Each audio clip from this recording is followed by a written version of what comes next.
I listened to every single album that was released in 2024. There were a lot of stinkers, but there were even more bangers. So today, I'm gonna go through my top 50 albums that were released this year. Before we get into my list, I want to clarify that I'm just a normal person who likes to listen to music. I don't make music. I don't know a single thing that goes into music production. I don't have a single musical bone in my body. I just enjoy listening to it, and that's all. So now that we have that out of the way, here are a few albums that just barely missed the cut. Angel Interview by Meaningful Stone is such an amazing indie pop shoegaze album that just feels so fun and ethereal. I don't know how Korea keeps pumping out shoegaze bangers left and right, but I'm not gonna complain. Wall of Eyes by The Smile is another one that just barely missed the cut. This one was in my top 50 for a while, but because it came out so early in the year and it being a little too experimental for my liking is why it ended up falling outside of the top 50. It just didn't have that sticking power for me, but it's still really good. The next couple albums, She Reaches Out To She by Chelsea Wolfe, Hit Me Hard and Soft by Billie Eilish, and Fearless Movement by Kamasi Washington are all albums that I honestly have no complaints about. I think they're all great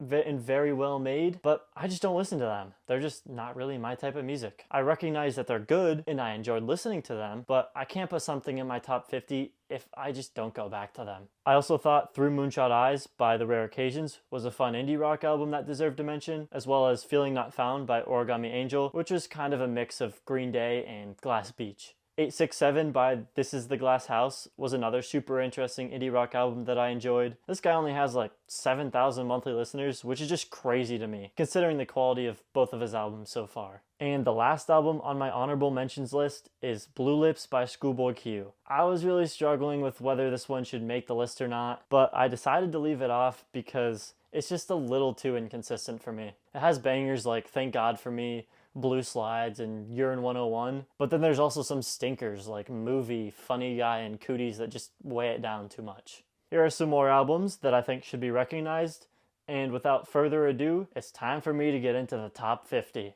At number 50, I have Escaper by Sarah Kinsley. This album is like a fusion of classical music and indie pop, and it's pretty crazy how good the quality of it is considering it's only her debut album. At 49, I have Anderson.Paak and Knowledge's collab album Why Laud. This is the second album from the duo and a very long awaited one since their debut in 2016. It's this extremely well produced soul album that really is only brought down by the Dave Chappelle appearance in the introduction. I really don't understand why artists always have him in their projects. He adds no value to any song ever, and isn't he just like a bad person? I'm not really up to date on my celebrity stuff, but I feel like he did something not good. Anyways, other than that, this album slaps. It's 19 tracks, which is pretty long, but I really can only think of like one or two skips throughout the entire thing. At 48, I have Some Songs For You by Juan Berdugo. I have no idea how I came across this thing, considering this guy's got less than 1,000 monthly listeners, but when I tell you that this is the most beautiful music to ever go into my earholes, I mean it.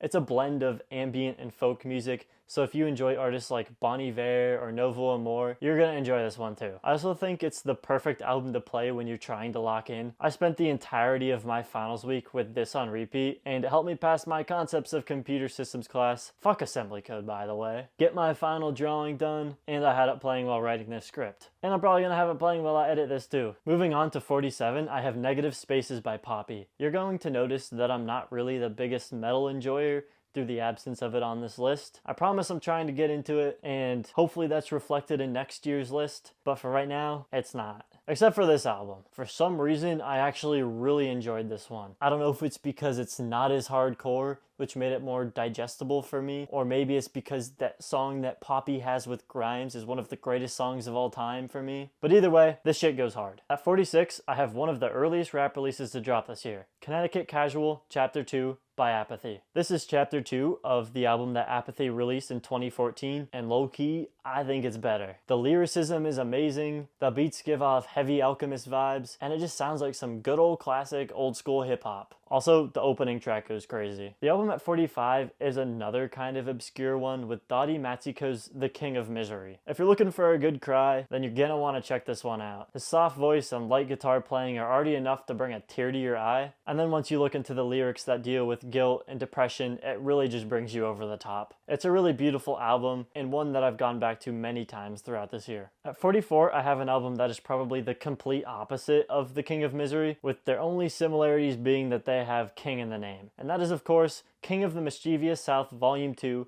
by Denzel Curry. This is a completely different sound than Melt My Eyes and Taboo, and I think it's a slight regression, but that doesn't mean it's still not a fire album. The hits on this thing really do go crazy, and I honestly wish there were more. It's only a 35-minute album, and it's padded by a few interludes, but other than that, it's still amazing. The album at 43 is once again a completely different vibe, and that is the vibe of Soccer Mommy's Evergreen. First off, what is this album cover? It low-key might be the worst one on this list. Also, Soccer Mommy, interesting name, doesn't really fit the sound of the album, but the sound is still really fucking good, so I guess it doesn't matter. It's this dreamy, spacey, indie rock sound that somehow feels nostalgic, even though I've obviously never heard it before. Going back to listen to her previous albums, I thought Color Theory and Sometimes Forever were a little bit better, but that doesn't take away from the fact that this was a really good album. At 42, I have Endlessness by Nala Sinephro. I believe this is my highest ranked jazz album, which might upset some people, but just like metal, I've really been trying to get into it. It's just taking some more time. With that being said, I really enjoyed this one. It's almost therapeutic in a way. It's a lot more laid back than the other jazz albums I listened to this year. And just like Juan Berdugo's album, it really helped me get through a lot of schoolwork. Moving on to 41, I have Persona by Half Alive. The more I've listened to this album, the more it's grown on me. It's super upbeat, bright, and colorful, and it's the perfect summer album that was released in November. A little late on this one, guys. Anyways, this type of indie pop is my favorite type of music. The production is so good. I love the upbeat synths on People. The hook on Automatic goes so hard, and Thank You is the perfect closer. I do think All My Love and The Point are the low points on the album,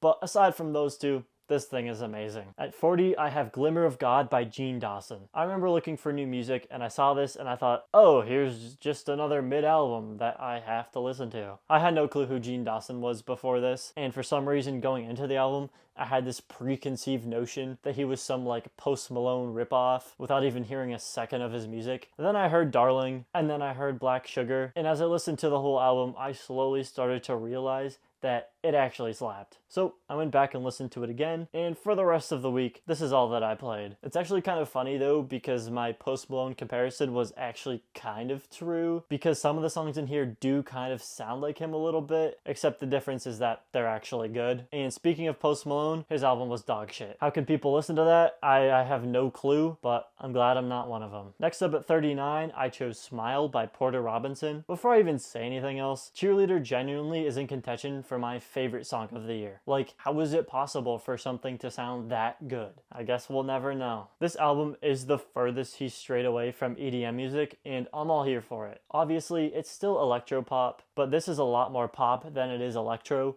and I'm loving it. It's a super fun album, and you can tell he really put his all into making this one. The only complaint I really have is Porter's haircut, bro. I know I'm not really one to talk, that's why I'm wearing a hat, but his is a little silly. At 38, I have Songs of a Lost World by The Cure. This is a band that was making music over 40 years ago. Do you understand how crazy that is? Not only is it crazy that they've been making music for that long, but this album is arguably in the top 3 of their entire discography. That's just insane. There are only 8 songs in this, but each one is carefully arranged and filled with deeply layered instrumentation, topped off with a 65-year-old man singing like a 20-year-old. This is an extremely impressive album, and if it's the band's last one, they're ending off on top. Next, at 37, I chose This Is How Tomorrow Moves by Beabadoobee. I'm so glad I live in a time period where we're getting Isaiah Thomas edits to Beabadoobee songs. I'll never forgive the Celtics for giving up on him, by the way. Anyways, if you don't fuck with Beabadoobee, then I don't fuck with you. This is a more laid-back indie pop album. It's not really doing anything new or groundbreaking, but it doesn't have to. It just gives off the vibes of someone singing away in their bedroom while strumming a guitar, and there's just something that's so satisfying about that. I hope that she continues more in this direction in her next project, but for now, I'm more than happy with this. If you enjoyed the Beabadoobee album at all, then you most definitely enjoyed my number 36 pick, Charm, by Clairo. This album released on the same night as the Eminem album, and I listened to that one for about 10 seconds before I realized that I would rather listen to this one instead. And what a decision that was, because this thing is amazing. It's a soft rock album with slow, jazzy instrumentals, which just fits so well with her laid-back vocals. Each of Clairo's albums have their own little style, but this one just seems the most well put together and mature. I don't even care that she's an industry plant.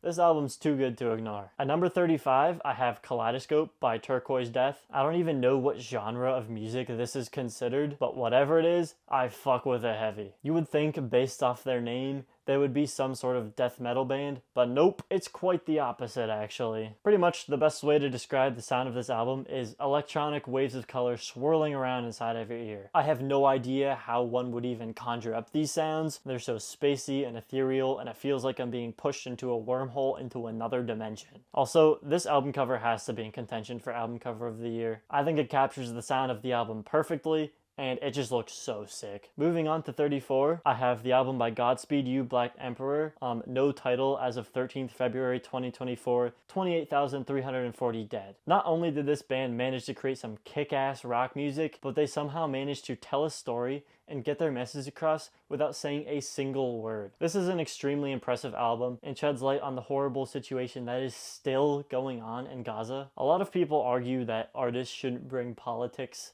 into their music, but one, this is an issue that is bigger than politics, and two, I feel like the best art is created when you're passionate about something or motivated by some factor, and this album is the perfect example of that. Next up, at 33, I chose Harbour Century by Eunuchs. This is another very small band that I only know about because Fantano did a review on them. He gave them a 5, which is absolutely preposterous. You're telling me that you heard all 9 songs on this and thought that it was just mid? Unbelievable! Anyways, this gives me heavy Black Country New Road and Black MIDI vibes, and I know that some of the criticism surrounding this was that it was just a ripoff of these sounds, but I'm just gonna say heavily inspired, because at the end of the day, it sounds amazing, and that's all I care about. I also want to highlight the 17-minute long closer at the end. The fact that you can make a 17-minute song and it not drone on or get repetitive, but instead keep you engaged throughout its entirety is extremely impressive.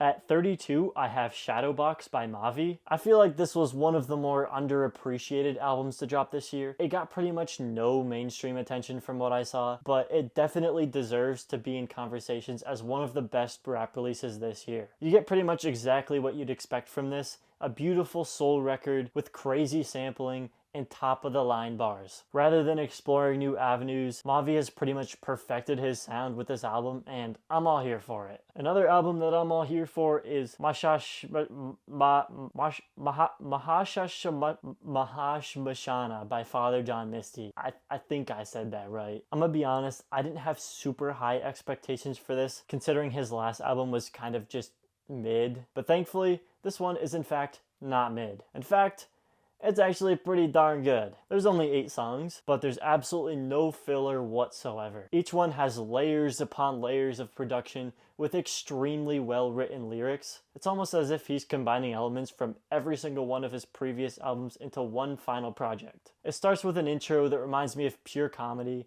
and continues to get stronger and stronger with each song throughout the album, until we get to the final track, which closes with the idea of not being able to confront the aggressive absurdities that may come your way in life. It really is a beautiful album with great messages, and it's almost as good as the album I have at 30, which is Loss of Life by MGMT. Pretty much all of MGMT's albums have never really received the best criticism upon their release, but they always seem to grow into classics, and this one is no different. I've seen so many people and critics calling this album a mess, and they've already started writing it off, which is just absurd because this album is so creative and would definitely go so hard if I was tripping on acid or something. I don't actually do drugs, but if I did, this is what I would listen to. They've pretty much perfected the psychedelic sound at this point, and even go further in this one by diving into the themes of changing and getting stuck in the past. It really is a beautiful album, and 10 years from now, it's gonna be considered a classic. At 29, I decided to choose Prelude to Ecstasy by The Last Dinner Party. This is another band that can't really seem to dodge the industry plant allegations, but who really cares when the music is this good? I also know that I'm not exactly the target audience for this one. I mean, look at me. but surely I'm allowed to indulge in this stuff from time to time. Anyways, this was one of the many absolutely insane pop albums to drop this year. I'm so glad we're moving away from that shitty pop that's always on the radio, and people are actually starting to realize that stuff like this is way better. The production on this is so colorful, and it reminds me a lot of Arctic Monkeys or ABBA. Really, my only gripe is that it doesn't seem to be going in any sort of direction, but that might even be for the better, because there isn't a single boring moment on this album, and the subject matters on some of the songs are pretty crazy. At 28, I have Brat by Charli XCX. This album took the world by storm. You pretty much had to be in a coma for the entire summer to not know that this thing existed. It really is unfortunate that TikTok got a hold of it though, because always constantly hearing the songs really ruined it for some people. But despite that, it's an amazing album, and there's a reason why it was such a big phenomenon. It genuinely is just such a bop. I had it a lot higher on my list for most of the year, but I just heard it so much everywhere I went, the novelty just wore off a little bit. You've all heard it though, you understand why it's here, but Brat Summer is over, so we have to move on to number 27, which is Beta by the Peter Cat Recording Company. I guess I lied about Endlessness being my favorite jazz album of the year, because this thing is. I think it counts as jazz, right? Anyways, we got Frank Sinatra music in 2024. This is crazy. I almost skipped this one when I saw it though, because I don't normally listen to this type of music. I like indie rock and rap music, not fucking chamber jazz. That's not really a good way to describe this thing though, but I can't really describe it either. You just have to go and listen to it and see what I mean. At 26, I have Dark Times by Vince Staples. How this wasn't nominated for a Grammy, we'll never know. Speaking of the Grammys, by the way, what the fuck? I know they always get it wrong, but this year was really bad. Anyways, it's a Vince Staples album. Of course it fucking slaps. It has the classic West Coast hip-hop sound with amazing storytelling on top of some banging beats. There's a Lauryn Hill interpolation, and there's a song about government cheese, which are pretty much the two basic essentials of rap music. This thing's fire, and that's all I have to say about it. The album I chose for number 25 is Collapseless by Novo Amor. This was my most listened to artist this year, so I might be a little bit biased on this one, but I don't really care. It's my list. This is just my favorite type of music, and you can't tell me otherwise. Cannot Be Whatsoever is a 10 out of 10 album, and one of my favorites of all time. Birthplace is also pretty damn close to a 10 out of 10. The only one I didn't really like was Antarctican Dream Machine. Thankfully, this album was a nice bounce back. It's really beautiful and well put together, and it's the perfect album to just sit back and relax to. He may be a Bon Iver clone, but his quality is just the same, so it doesn't even matter. Plus, his album colors are cooler. At 24, I have Plastic Death by Glass Beach. This was one of the first albums to come out this year, but somehow it managed to stay in the top half of my top 50 all year. It has a very artsy, progressive, psychedelic rock sound that's super unique and can't really be found anywhere else. The instrumentation in this album is oftentimes very harsh and death-like, but the vocals are a lot more beachy, if that makes any sense. I just feel like I'm in a submarine exploring the dark crevices of the ocean when I listen to this thing, and I don't see it ever getting old. At 23, we're going back to another pop album, and that would be Big Ideas by Remy Wolf. This is what I think pop music should sound like. Every song on this thing is such a bop, and I couldn't praise it enough. I just about lost my damn mind when I heard Soup for the first time, and when I showed my girlfriend this album, I couldn't go more than a few hours without hearing Wave getting blasted through the speakers. Another banger, and don't even get me started on Toro. Dare I say, Song of the Summer? What I'm trying to get at is that pop music is back and this shit slaps. If you're having a good day, you listen to Remy Wolf. But if you're having a bad day, I'd recommend number 22, Patterns and Repeat by Lauren Marling, because it's gonna make you cry even harder. This folk singer-songwriter album might be one of the most emotional albums I've ever listened to. Whenever I listen to this, it feels like I'm being transported to a rocking chair in front of a crackling fire with a cat curled up asleep on my lap. It just feels so warm and soothing, and there's something about it that just always makes me tear up. It genuinely is so captivating, and it's one of those albums where you just stop what you're doing, forget about everything that's going on in your life, and you just listen. Moving on to 21, we get a similar vibe with Honey Spot by Sundots. This is another one of those under-the-radar indie folk albums that are right up my alley. It's almost borderline an EP, but it says LP right right there, so I'm counting it as one. Sue me. The quality of the songs in here are genuinely incredible, and the lyrics are equally jaw-dropping. If you enjoy bands like Richie Mitch and the Coal Miners, Flip Turn, or maybe even Hazlitt, you're definitely gonna love this one. I don't really have much to say about it other than that I just wish it were longer. So if you have 22 minutes to spare, please go listen to this. Finally, getting into the top 20, I have another rap project, When Angels Cry by Jev. First off, look at the album cover, man. It's a dude with the shadow of a kid with a balloon. That's enough to make a grown man cry. Hearing this album genuinely made me happy for a guy I've never met before. I first found out about Jev after my friend showed me Where's the Confetti, which instantly got me hooked. And since then, I've been patiently waiting for another project, and it's finally dropped. This is definitely his best work so far. The beat and the sample on the intro Alice helped solidify it as one of the best songs this year. Then the song immediately following it, The Art of War, has a crazy piano drop with Jev rapping like he's Kendrick Lamar. Following that, we get catchy bangers like Famous, Save a Spot for Me, and Wings in the Sky, which has this super catchy chorus throughout the track. The album ends off high with Wonderland and The Samurai's Monologue, which continue to show off Jev's crazy flow and tie up some of the themes introduced throughout the album. Jev continues to sound more and more like a mixture between Jid and Kendrick on this, and I can't wait to see where he goes next. Also, when I heard the JPEG producer tag, I just about creamed my pants. Next, at 19, I have No Hands by Joey Valencembre. There's no big idea to take away from this album. It's just two corny white boys coming together to make some of the best club bangers you'll ever hear. There's so many weird and quirky meme sound effects and internet references scattered throughout the album, which normally would immediately ruin any song, but JVB somehow managed to pull it off perfectly. You can tell they had so much fun making this. The production is fire, their chemistry as a duo is amazing, and the features they chose couldn't have done any better. They somehow got Danny Brown on this thing. That's how you know it's gonna be good.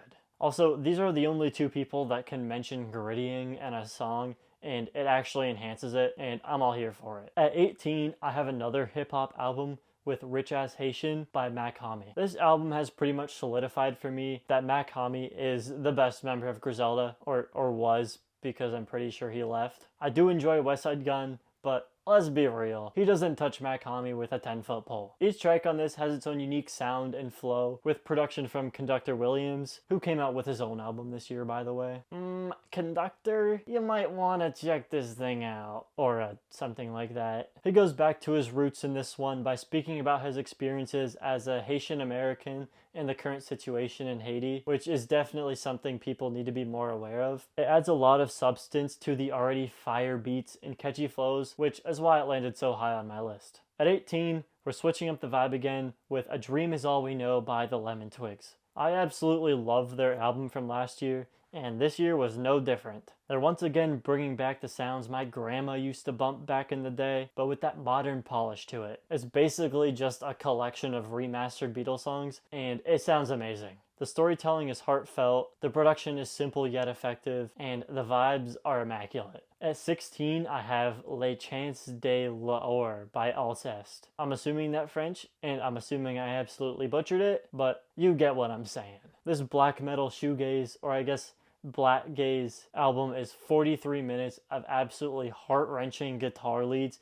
that create this atmospheric environment you can't find anywhere else. This is combined with pounding drums and soothing spiritual vocals that leave you feeling like you're floating by the end of your listen. It really is such a beautiful album that gives off like French Paranol vibes, and it's another one of those ones with an absolutely amazing album cover. Moving on to 15, I chose Lechi Da by Bill Ryder-Jones. This was another one of those albums that was released very early on in the year, but somehow managed to remain in my rotation throughout its entirety. The title translates to Cheers in Welsh, according to Google Translate, which I think fits this album perfectly. It's another singer-songwriter mixed with indie folk album that heavily reminds me of Sufjan Stevens. And if you watched my review from last year, you know that I love me a good Sufjan Stevens record. While this may not be quite up to Stevens' level, it's still an incredible album with these grand orchestral arrangements and soft vocals with a lot of super unique touches, like the trumpets in I Hold Something in My Hand and the chorus in It's Today Again. It's just a really peaceful and beautiful album, and one that makes you just sit back and reflect on the good things in your life.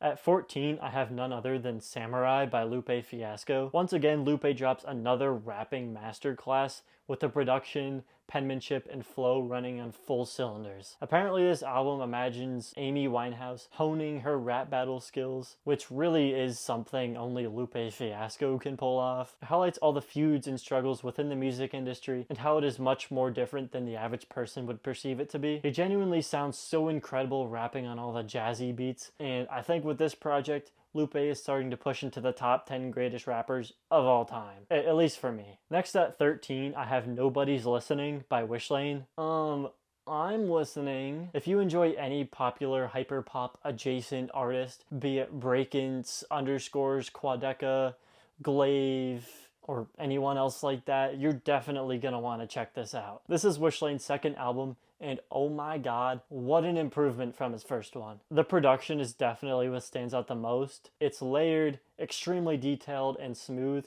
while also achieving its goal of sounding glitchy and mechanical. The synth lines and riffs are so clean, and each song progresses perfectly with just the right amount of build-ups, crescendos, and drops. The first half of this album is practically perfect, and while the second half has a few iffy moments, it's still an extremely strong overall record, and it's probably in my top 5 most listened to albums this year. At 12, I have a somewhat similar project with For the Rest of Your Life by Tokopedia. The mixing in this is very noise pop and shoegaze-like. It's definitely Paranol inspired with more of like an emo twist to it. The intro, Room for One, is a perfect song in my opinion. It's very bright and upbeat, and the best way to start the album off. Immediately following it, we get Garden, which has these amazing guitar tones and vocals in the second half. Then about halfway through the album, we get Far Apart, which is another perfect song that has this really slow, comforting build-up until finally reaching the hook, which sounds like I'm going on an adventure through space. Really, the only gripes I have with this album are that there's not a whole lot of variety,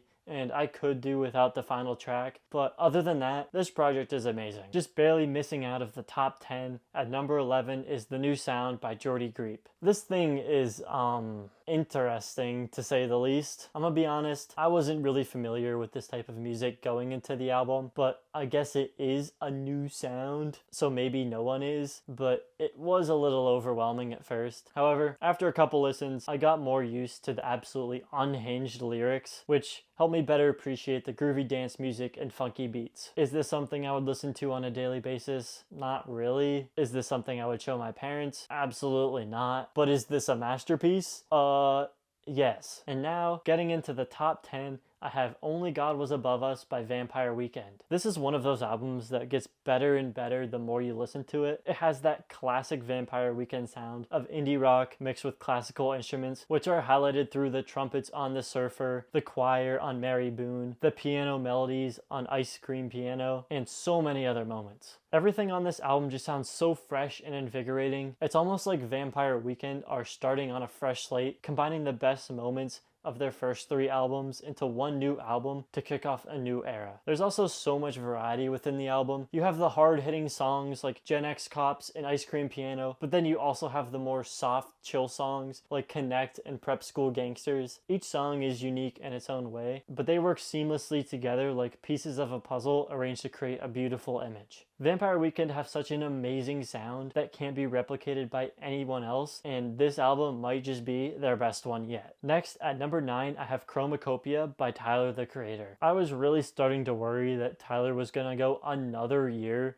without dropping any music, and then out of nowhere, he announced this album, and it consumed my life for the next month. Just like each album Tyler has released, it sounds completely different than any of his previous work. Obviously, there are elements of each album scattered throughout, but he does a really good job of picking a theme for his album and then sticking to it throughout its entirety. This album seems to mark a turning point in his life. He sounds more mature and wiser, as he is now more than an artist. He is an entrepreneur with grander visions, but also grander fears. He speaks a lot about parenthood, what it would be like if he had a son, the role his mother played in his upbringing, and the pressures of raising a family. He also reflects on things that come with fame, paranoia, privacy, expectations, and the role those things play within his personal life. It really is a beautiful album. He hides behind his mask as it gives him comfort when being so open and honest about everything else. It really is Tyler's Mr. Morale. It isn't his best album, but it may be his most important, as it had to be made in order for him to make the next step in his career. Moving on to number 8, I have Bright Future by Adrian Lenker. When I think of the Mount Rushmore of singer-songwriters, I think of people like Fiona Apple, Sufjan Stevens, Elliott Smith, and Joni Mitchell, but I think we're gonna have to replace one of them with Adrian Lenker because, oh my god, what an album. It seems like every time she strums a guitar,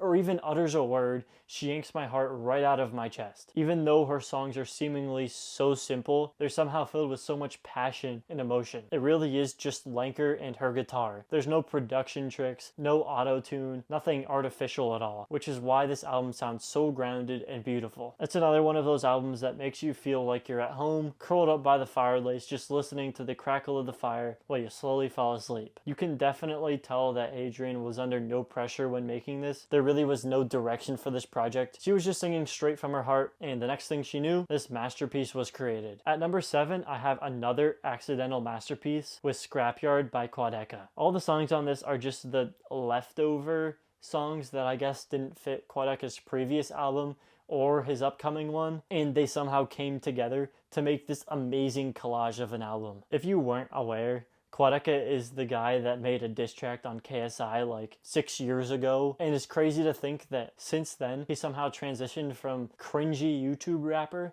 to genuinely one of the most talented and underrated artists on the planet. Now he's no longer making basic YouTube raps, but instead has moved on to making more conceptual tracks like Dust Cutter, a song with a jarring yet soothing sound that takes incredible risks with its vocal inflections and pays off beautifully. Or Guide Dog, an amazing guitar ballad that boasts one of my favorite lyrics this year. If I could, I would trade you my eyes, 'cause you should see you with the clearness of mine. Or even Texas Blue, my favorite song on the album and collab with former Brockhampton member Kevin Abstract. Every song on this album is unique in its own way, with Ben taking risks and trying out new things. The songs on this list may be labeled as scraps, but they somehow managed to land him a spot at number 7 on this list, which just makes me even more excited for whatever project he has in store for us next. Next at number 6, I have Sky 100 by Paranol. I fucking love shoegaze, man. This is Paranol's 4th solo album and perhaps his most ambitious yet. I feel like his previous albums, while they're still amazing,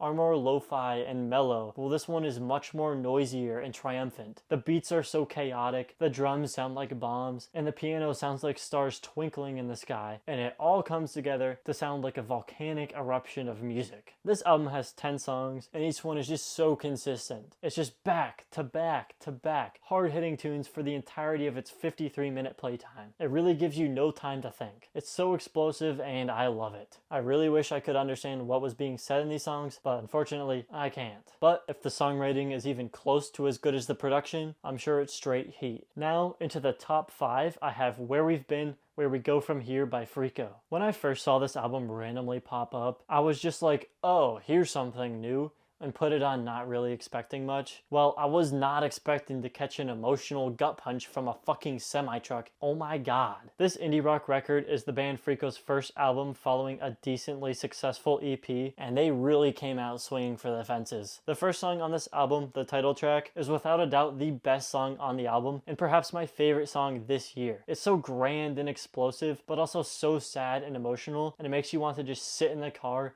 and play it over and over and over again. That theme is continued on more gut-wrenching tracks like For Ella and Cardinal, but we also get some more upbeat indie bangers with Chemical and Get Numb to It, which have these really noisy and unique crescendos throughout them. The whole album just takes you on a roller coaster of emotion. The hooks are crazy with melancholy melodies scattered throughout. It's another album that reminds me a lot of Ants From Up There, and apparently the person who mixed for Sufjan Stevens and Animal Collective did the mixing on here, which also checks out. This album is already putting Freako up there among the greats for me, and I'm super excited to see what they have up their sleeve next. At number 4, I have none other than GNX by Kendrick Lamar. What a year Kendrick has had. Bro was featured on like 3 songs and dropped a couple diss tracks, and so many people were already considering him to be Rapper of the Year, all even before surprise dropping one of the best albums of 2024. I really love the direction he took with this album. All of his previous albums are so conceptual and deep, but this one he just decided to be blunt and straight to the point. What you see is what you get,